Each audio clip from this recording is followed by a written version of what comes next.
the goal was, as crazy as a goal this may seem like, the goal was, okay, I want to make sure that these guys, if they get into a gunfight, it's going to seem easy compared to what they've been through in training. And I had countless guys come back to me and say, hey, this is the situation we were in, here's the gunfight we got in, here's the contact we got in, here's the scenario we were in.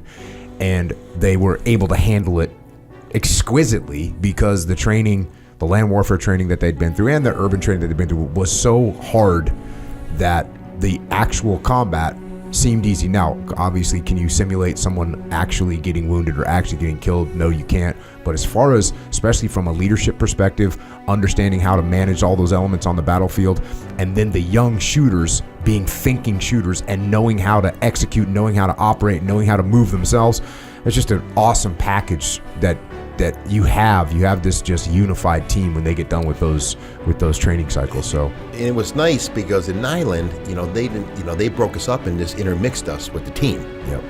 So they put a couple with this, fire team, that fire team. Mm-hmm. So they kind of mixed you in. So it was very, very good training. A lot of the terrain and stuff there in Nyland was good because it's very similar to Afghanistan terrain too. Yep. We had some other military entities trying to get control of that training site for us. And I remember I put together a brief for my leadership in the chain of command, my most senior leadership in the chain of command.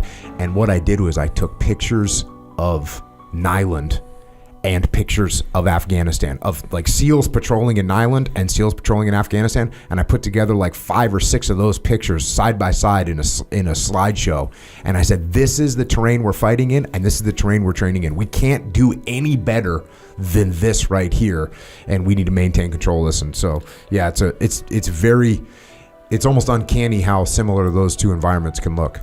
And I didn't realize when we were there, he had 2 Army Rangers, doing an exchange program to help teach the land warfare there. Yep. Those Rangers that we would bring out, they're just outstanding guys, because we as SEALs always want to have an open mind and make sure that we are understanding the tactics, the techniques, the procedures of other units. What do they know better than us? What can they teach? I remember a friend of mine that was incarcerated, and for years she had thrown her life away in alcohol and to drugs.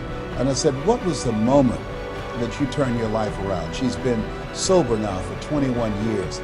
And she said one day she was cleaning the toilet of the warden of the prison. And she said, while she's cleaning the toilet and she flushed the toilet, she said it was like an aha moment, that she said to herself, if I stop doing drugs,